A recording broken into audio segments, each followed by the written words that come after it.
Assalamualaikum warahmatullahi wabarakatuh. Alhamdulillah wassalatu wassalamu ala Rasulillah wa ala alihi wa ashabihi wa man wala ma ba'du. Kaum muslimin dan muslimat peserta grup Dirasat Islamiyah yang semoga senantiasa dirahmati Allah Subhanahu wa taala. Al-Imam al-Muallif Abu Syuja' masih membahas perihal seluk-beluk hukum perceraian. Dua model wanita atau dua model istri bila ditinjau dari hukum perceraian dan tata cara atau waktu menjatuhkan perceraian ini sekali lagi adalah tinjauannya dilihat dari masa atau waktu dijatuhkannya perceraian, bukan ditinjau dari latar belakang kenapa menceraikan.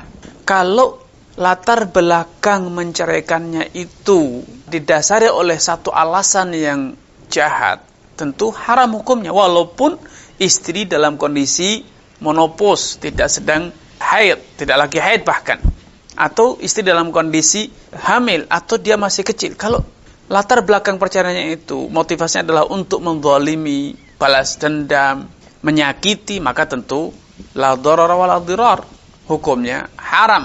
Tapi bukan karena waktunya, tetapi karena alasan dan tujuan menjatuhkan perceraian. Dan tujuan dari menjatuhkan perceraian apalagi sekedar untuk mempermainkan, mempermainkan sebagian hamba Allah Subhanahu wa taala yang lemah tersebut, itu wanita.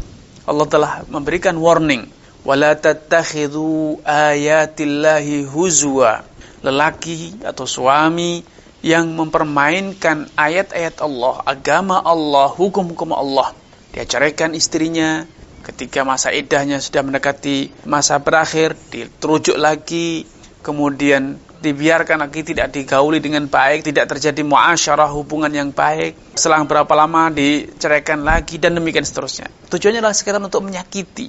Maka ini adalah satu tindakan yang zalim, dan sudah bisa ditebak dan dipastikan bahwa kezaliman itu sesuatu yang haram. Apalagi kezaliman itu dilakukan kepada istri wanita atau hamba Allah yang paling berhak untuk diperlakukan secara baik. Rasulullah SAW bersabda, khairukum li ahlihi wa ana khairukum li ahli.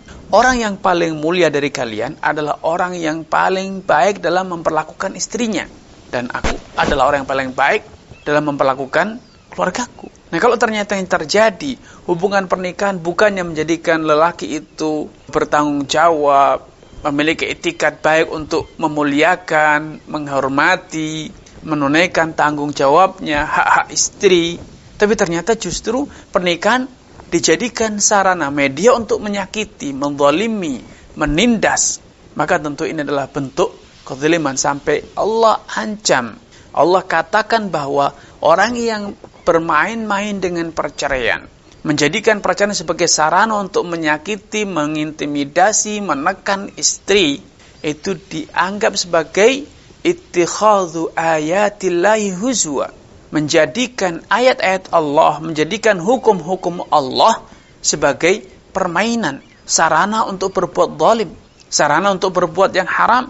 Tentu ini satu tindakan yang sangat keji. Allah Subhanahu wa taala menghalalkan wanita untuk Anda gauli melalui firman-Nya. Bahkan Allah Subhanahu wa taala dengan tegas memerintahkan Anda untuk muasyarah, bergaul dengan baik dengan istri Anda. Allah telah bersyarat bahwa Anda boleh menikah, boleh menikahi seorang wanita dengan syarat Anda menggaulinya, memperlakukannya dengan baik. Sehingga ketika Anda memanfaatkan celah ini, memanfaatkan hukum disyariatkannya pernikahan untuk bisa menyakiti, menindas, mengintimidasi wanita, atau Anda memanfaatkan syariat perceraian untuk bisa menyakiti, menzalimi wanita, mengintimidasinya, merampas sebagian haknya, maka ini adalah bentuk dari memperolok-olok, bentuk nyata dari mempermainkan syariat Allah, menjadikan syariat Allah untuk bisa melakukan satu tindak kezaliman, dan ini sangat buruk. Sangat buruk. Karena itu dalam beberapa ayat yang berbicara tentang perceraian, Allah memberikan warning ini. Wa may yata'adda hududallahi faqad zalama nafsah. Siapapun yang melampaui batasan Allah, ketetapan Allah, ketentuan Allah, maka dia telah menzalimi dirinya sendiri. Dalam surat Al-Baqarah, la tattakhidhu ayatillahi huzwa, jangan kalian permainkan ayat-ayat Allah. Dan masih ada ayat yang lain yang senada dengan hal tersebut, ya. Tilka hududullahi fala ta'taduha. Itulah batasan-batasan Allah, jangan kalian lampaui. Ini penjelasan bahwa sepatutnya walaupun perceraian itu adalah hak suami dan Islam membenarkan adanya perceraian, namun perceraian itu harus dilakukan kalau memang Anda merasa perlu, dilakukan setelah Anda mempertimbangkannya baik-baik, maslahat madaratnya, dan Anda ambil keputusan menceraikan itu pada kondisi yang betul-betul prima, bukan keputusan spontanitas, bukan emosional sesaat, apalagi sampai menjadikan perceraian itu sebagai media untuk melampiaskan dendam, media untuk melampiaskan amarah, media untuk menzalimi, mengintimidasi, apalagi merampas hak istri. Banyak lelaki yang berkata, berikan hartamu itu kepadaku, berikan perhiasanmu kepadaku, kembalikan mas kawin itu kepadaku, kalau tidak aku akan ceraikan kamu. Izinkan aku berbuat ini atau biarkan aku melakukan ini dan itu dari perbuatan maksiat, kalau tidak akan aku ceraikan. Ini satu bentuk penghinaan, pelecehan terhadap syariat. Menjadikan syariat pernikahan dan syariat perceraian sebagai media untuk menindas, media untuk menzalimi. Betapa banyaknya orang yang semacam ini. Dan itu tentu adalah satu tindak kezaliman yang haram hukumnya. Dan itu dosa besar.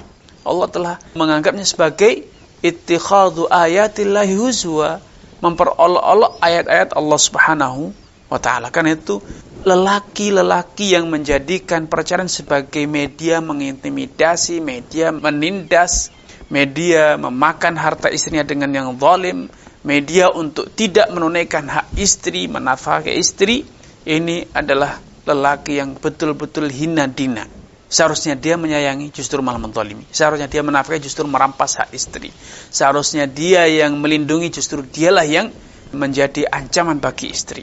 Karena itu Allah Subhanahu wa ta'ala mengancam orang-orang semacam ini dengan hukuman yang sangat pedih. Maka Allah Subhanahu wa ta'ala menanti orang-orang yang semacam tersebut. Karena sekali lagi saya mengingatkan kepada kaum muslimin untuk menjadi suami yang bertanggung jawab, suami yang memiliki jiwa besar. Kalau memang menikahi, maka nikahlah untuk memuliakan wanita. Kalau memang Anda tidak mampu, maka kembalikan dia kepada keluarganya dengan cara yang terhormat.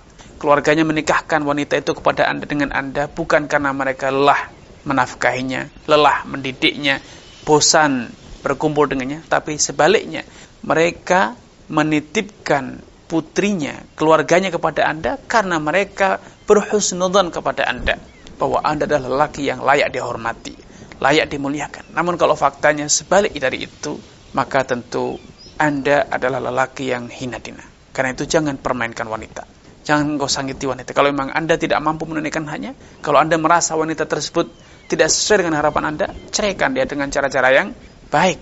Fatallikuhunna li'iddatihinna wa ahsul iddah.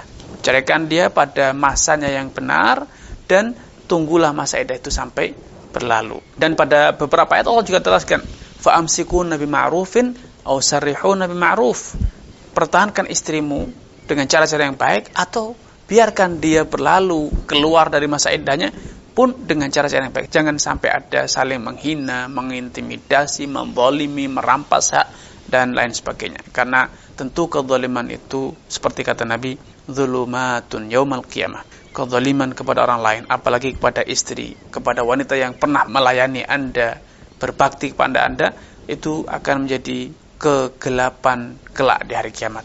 Ini yang bisa kami sampaikan pada kesempatan yang berbahagia ini. Kurang dan lebihnya saya mohon maaf. Billahi taufiq wal hidayah. Wassalamualaikum warahmatullahi wabarakatuh.